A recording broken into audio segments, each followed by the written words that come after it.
Hello everyone, hope you all are doing good. So today we are going to discuss about some theories जो बहुत ही ज़्यादा important हैं. 20+ theories हैं. जितनी भी theories हैं आपके सिलेबस में उनसे रिलेटेड ये सारे theories मैं आपके लिए लेके आई हूँ ताकि आपको अलग से पता हो कि हर एक टॉपिक किससे रिलेटेड है, उसके थ्योरिस्ट कौन है, क्योंकि कई बार डायरेक्ट क्वेश्चंस आ जाते हैं तो वहाँ पे आप कंफ्यूज मत होना. ठीक है, so let's start with the first theorist की जो माइक्रो टीचिंग है. पहले तो माइक्रो टीचिंग क्या होती है? माइक्रो टीचिंग जब हम स्मॉल ग्रुप को पढ़ाते हैं, जैसे बीएड में आपकी ट्रेनिंग होती है 3rd सेम में, आपको क्या करना होता है, 10 से 15 बच्चों को पढ़ाना होता है. मतलब पहले आप क्या करते हो, उस चीज़ को प्लान आउट करते हो कि मैंने बच्चों को पढ़ाना है, राइट. फिर आप क्या करोगे, टीच करते हो. ठीक है, टीच करते हो और टीच करने के बाद क्या होता है, आप उनसे फीडबैक लेते हो. यही तो होता है, बच्चे आपको फीडबैक देते हैं कि आपने कैसा पढ़ाया एज अ टीचर. ठीक है, फिर जब आपको फीडबैक मिल गया, मतलब आपकी गलतियां आपको पता लग गई कि कहाँ कहाँ मेरी कमी थी, कौन सी मैथडोलॉजी मुझे यूज़ करनी चाहिए थी, तो आप क्या करोगे, उस चीज़ को रीप्लान करते हो. ठीक है, रीप्लान करने के बाद रीटीच करते हो. ठीक है, फिर फीडबैक मिलता है. ठीक है, फिर से वही प्रोसेस चलता रहता है. ये जो साइकिल है ये क्या है, माइक्रो टीचिंग का साइकिल है, right. I hope this is clear. तो यही चीज़ उन्होंने बोली है कि ये जो माइक्रो टीचिंग है इसका कंसेप्ट किसने दिया था, ड्वाइट डब्ल्यू एलन ने दिया था. जहाँ भी एक टीचर बच्चों को पढ़ाता है, जिनको हम प्यूपिल्स बोलते हैं, प्यूपिल टीचर होता है, बच्चों को पढ़ाता है और बच्चे वहाँ पे फीडबैक देते हैं और फिर से टीचर है वो अपना लेसन प्लान करके आती है और नेक्स्ट डे फिर से अच्छे से पढ़ाती है ताकि उसकी टीचिंग इम्प्रूव हो. वो होती है माइक्रो टीचिंग, जब हम क्या करते हैं, स्मॉल ग्रुप ऑफ स्टूडेंट्स को पढ़ाते हैं. I hope this is clear. Now comes to the next theories, that is trial and error. तो ट्रायल एंड एरर जो मेथड है, ट्रायल एंड एरर थ्योरी किसने दी थी, थॉर्नडाइक ने दी थी. ठीक है, ये वैसे हमने पढ़ी थी थ्योरी पूरे ब्रीफ में. थॉर्नडाइक ने क्या किया था, थॉर्नडाइक ने बोला कि जितना आप किसी चीज़ को ट्राई करते हो, ठीक है, उतने ही जो आपके एरर्स हैं, आपकी गलतियां हैं, वो कम होती जाती हैं. ठीक है जी, ये किसने बोला, थॉर्नडाइक ने बोला कि जितना ज़्यादा आप किसी चीज़ को प्रैक्टिस करोगे, आपकी जो गलतियां हो रही हैं ना वो ठीक होती जाएंगी, मतलब कम होती जाएंगी टाइम के साथ साथ. वो होती है ट्रायल एंड एरर थ्योरी और किसने दी थी, वो थॉर्नडाइक ने दी थी. आई hope this is clear. Now come classical conditioning theory. Classical conditioning theory 2 लोगों ने दी थी. एक था वॉटसन, ठीक है जी, वॉटसन ने दी थी, और एक थे पावलोव. ठीक है, दोनों ने दी थी क्लासिकल कंडीशनिंग थ्योरी. अब आते हैं ओपरेंट कंडीशनिंग पे. ओपरेंट कंडीशनिंग थ्योरी किसने दी थी, स्किनर ने दी थी. स्टिमुलस एंड रिस्पॉन्स थ्योरी थी ये, कि बच्चे को जैसा स्टिमुलस मिलेगा वैसे ही वो रिस्पॉन्ड करेगा. देन कम इनसाइट थ्योरी, ये किसने दी थी, कोहलर ने दी थी. और इनकी जो थ्योरी थी, इन्होंने किन पे एक्सपेरिमेंट किया था, चिंपैंजीज पे किया था, अगर याद हो. ठीक है जी, कोहलर ने इनसाइट थ्योरी दी थी. उन्होंने बोला कि कैसे जो चिंपैंजीज हैं उन्होंने अपना माइंड यूज़ करके, अपनी थिंकिंग यूज़ करके फटाफट उस प्रॉब्लम का सल्यूशन निकाल लिया. मतलब अपनी इनसाइट, अपनी सोल की बात सुनी और थिंक किया और उस चीज़ को कवर आउट किया जो उनका था. मतलब उनका क्या था, एक स्टिक दे रखी थी उनको और 2-3 बॉक्सेस दे रखे थे और उन्होंने पेड़ तक पहुंचना था. ठीक है, तो उन्होंने क्या किया, बॉक्सेस के ऊपर बॉक्सेस रखे, फिर स्टिक्स यूज़ करके उन पे से फ्रूट्स तोड़े थे. ठीक है, मतलब उन्होंने अपना माइंड यूज़ किया, थिंकिंग यूज़ की.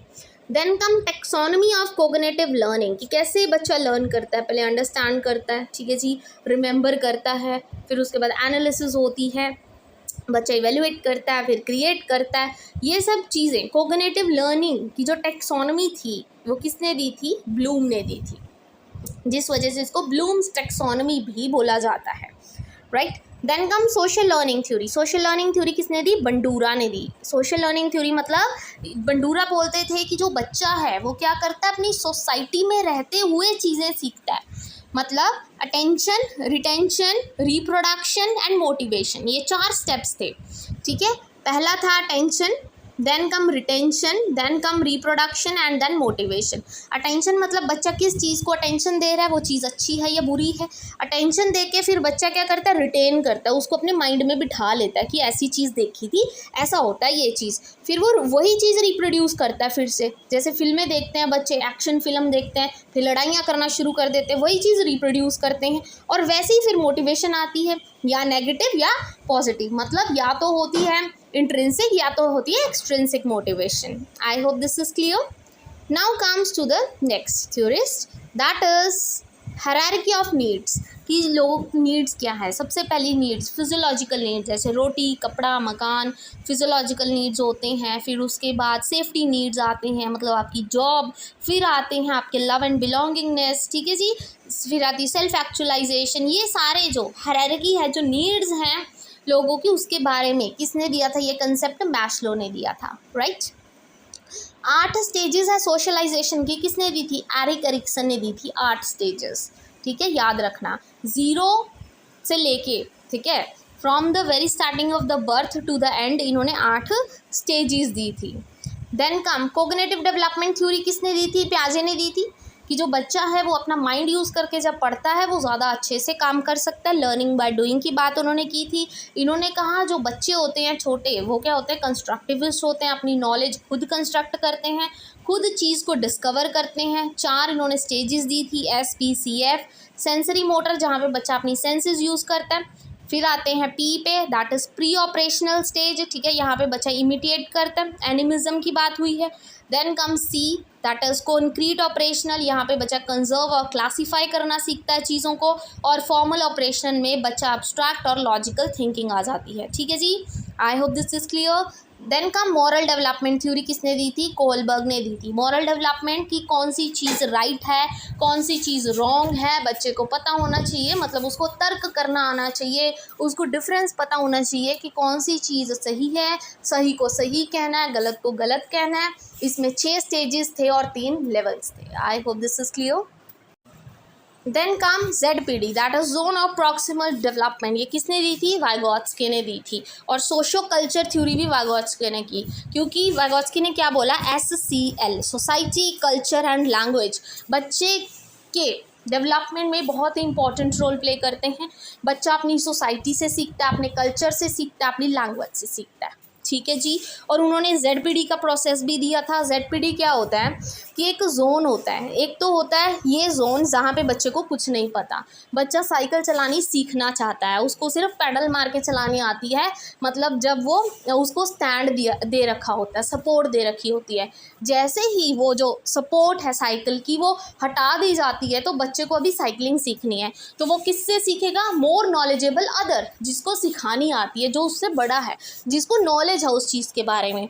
तो जब जहाँ पे बच्चे को नहीं आता और जब उस जोन में वो पहुँच जाता है जहाँ पे अब बच्चे ने वो चीज़ सीख ली है, ये जोन कौन सा होता है, ZPD, that is zone of proximal development. और वो किससे सीखता है, from the more knowledgeable other, जिसको उससे ज़्यादा आता है पहले, right. Then come next, child centred education किसने दी थी, जॉन लॉके ने दी थी, ठीक है जी। जॉन लॉके ने चाइल्ड सेंटर्ड एजुकेशन दी। उन्होंने बोला कि बच्चे को ध्यान में रखते हुए लेसन्स प्लान करने चाहिए, बच्चे की जो नीड्स हैं, बच्चे के इंटरेस्ट है वो ध्यान में रखने चाहिए, बच्चों की क्या ज़रूरत है वो चीज़ ध्यान में रखते हुए हमें बच्चों को पढ़ाना चाहिए। आई होप दिस इज़ क्लियर। फिर आते हैं उसके बाद ह्यूमनिस्टिक थ्योरी। ह्यूमनिस्टिक थ्योरी किसने दी थी, Carl Rogers and Abraham Maslow ने दी थी, ठीक है। इन्होंने एक्चुअल में क्या कहता है, ह्यूमनिस्टिक थ्योरी की जो हमारे सब्जेक्ट्स हैं उसमें साइंस और आर्ट्स होना बहुत ज़्यादा ज़रूरी है, ताकि हर एक बच्चे के ह्यूमनिज़्म के बारे में पता लग सके, ठीक है। अब कुछ इंटेलिजेंस की थ्योरी है, मोस्ट इंपॉर्टेंट है, जिसमें से तो हॉवर्ड गार्डनर बहुत ज़्यादा आता है, ठीक है। सबसे पहला यूनिफैक्टर थ्योरी किसने दी थी इंटेलिजेंस की, तो यूनिफैक्टर में से भी क्वेश्चन आता है, तो वो दी थी अल्फ्रेड बिनेट और टर्मर ने, unifactor theory, right. Then come intelligence test भी इन्होंने दिया था सबसे पहला, बिनेट ने। 2 फैक्टर थ्योरी किसने दी, स्पीयरमैन ने। स्पीयरमैन के 2 फैक्टर्स थे, एक G फैक्टर था और एक F फैक्टर था, sorry S factor, not F factor, S factor, ठीक है। जी होता है जनरल फैक्टर, एस होता है स्पेसिफिक फैक्टर। ये क्वेश्चन भी आ रखा था कि एस जो स्पीयरमैन का जो फैक्टर है एस, उसका मतलब क्या है, वो होता है स्पेसिफिक फैक्टर। ठीक है जी। जनरल फैक्टर्स वो होते हैं जो ऑलरेडी बच्चे में है, इनेट है। स्पेसिफिक फैक्टर वो होते हैं जो बच्चा अपने इन्वायरमेंट से सीखता है, लर्न करके सीखता है। ठीक है जी। किसने दी थी टू फैक्टर थ्योरी? स्पीयरमैन ने दी थी। Then come mental, primary mental ability theory किसने दी थी? थर्स्टन ने दी थी। फिर fluid and crystallize intelligence theory, ये भी पूछी गई है, ये रेमंड कैटल ने दी थी। मल्टीपल इंटेलिजेंस थ्योरी किसने दी थी? हॉवर्ड गार्डनर ने। इन्होंने बोला था कि जो बच्चा है हर एक में एक तरह की इंटेलिजेंस नहीं होती, हर एक बच्चे में अलग अलग इंटेलिजेंस होती है। जैसे किसी में इंटरपर्सनल होती है, बच्चे कंफ्यूज होते हैं इंटर और इंट्रा में। तो इंटरपर्सनल वो होता है जहाँ पे दो लोग बातचीत कर रहे हैं, कम्युनिकेट कर रहे हैं। इंट्रा होता है जब हम खुद ही से बात कर रहे हैं। ठीक है, वो वाली इंटेलिजेंस होती है। नेचुरल इंटेलिजेंस होती है, लिंग्विस्टिक इंटेलिजेंस होती है, किसी में मैथमेटिकल कैलकुलेशन करने की इंटेलिजेंस होती है। मतलब हर एक अलग अलग बच्चे में अलग अलग तरह की इंटेलिजेंस होती है, इन्होंने ये बोला था। Then come triarchic theory. Triarchic theory किसने दी थी? रॉबर्ट स्टर्नबर्ग ने दी थी। Then come multi factor theory किसने दी थी? थॉर्नडाइक ने दी थी। 5 तरह की मेंटल एबिलिटीज थ्योरी किसने दी थी? जॉर्ज कैली ने। बहुत रेयर है ये क्वेश्चन आता है।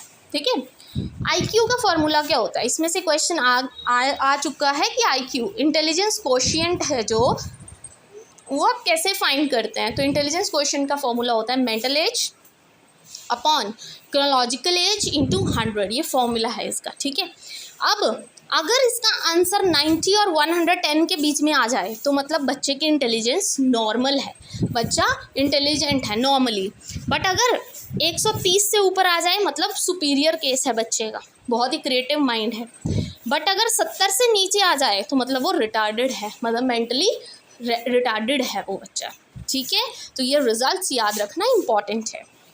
Now comes the last, that is LED. LED क्या होता है? Language acquisition device. ये आपको इंग्लिश में भी पूछा गया था क्वेश्चन कि एलईडी का कंसेप्ट किसने दिया था। ठीक है जी, तो याद रखना एलईडी का कंसेप्ट किसने दिया था? नॉम चॉम्स्की ने। इन्होंने बोला कि जो हर एक इंडिविजुअल है starting from the very birth, उसके माइंड में क्या होता है? एक एलईडी होता है। ठीक है, एलईडी नहीं बोला, टीवी वाला एलईडी नहीं, एलईडी मतलब सीखने की क्षमता। पहले से ही जब बच्चा बर्थ लेता है उसके दिमाग में क्या होता है? एक एलईडी होता है, लैंग्वेज एक्विजिशन डिवाइस होता है, जिससे वो पहले लैंग्वेज सीख के आता है जन्म से ही। ये बात किसने बोली थी? नॉम चॉम्स्की ने बोली थी। ठीक है, then thought emerges first and then language, ये चीज़ जेन पियाजे ने बोली। जेन पियाजे ने बोला कि सबसे पहले थॉट आई और लैंग्वेज बाद में आई। और ये क्वेश्चन देखो, लाइन बहुत सिंपल सी है बट चीज़ बहुत बड़ी है, क्योंकि इसमें से डायरेक्ट 1 नंबर का क्वेश्चन आता है। किसने ये चीज़ बोली कि पहले थॉट आई और लैंग्वेज बाद में आई? ये चीज़ जेन पियाजे ने बोली। और इनके कंपैरिजन में वाइगॉत्स्की का पूछा जाता है कि वाइगॉत्स्की ने क्या बोला। मैंने अभी बताया था, वाइगॉत्स्की ने 3 चीज़ों की बात की थी, सोसाइटी, कल्चर, लैंग्वेज। ठीक है, तो उन्होंने क्या बोला? लैंग्वेज पहले आई बाद में थॉट आया। ठीक है, तो दोनों के कंपैरिजन में क्वेश्चन पूछा जाता है कि बताओ पियाजे के क्या व्यूज़ थे लैंग्वेज को लेके और वाइगॉत्स्की के क्या व्यूज़ थे। तो वहाँ पे लिखा होगा ऑप्शन कि थॉट पहले आई, ये किसने बोला? पियाजे ने। और लैंग्वेज पहले आई, ये किसने बोला? वाइगॉत्स्की ने। ठीक है, तो ये कुछ स्मॉल पॉइंट्स हमेशा आपने याद रखना। ठीक है, so these are some of the theories जो आज हम डिस्कस किए हैं। आई होप ये सारे थ्योरीज आपको समझ आ गए होंगे और ये वीडियो आपके लिए अंडरस्टैंडेबल हो। और अगर आपको वीडियो अच्छी लगी हो, हेल्पफुल लगी हो, यूजफुल हो, then please don't forget to like and subscribe my channel. Thank you very much.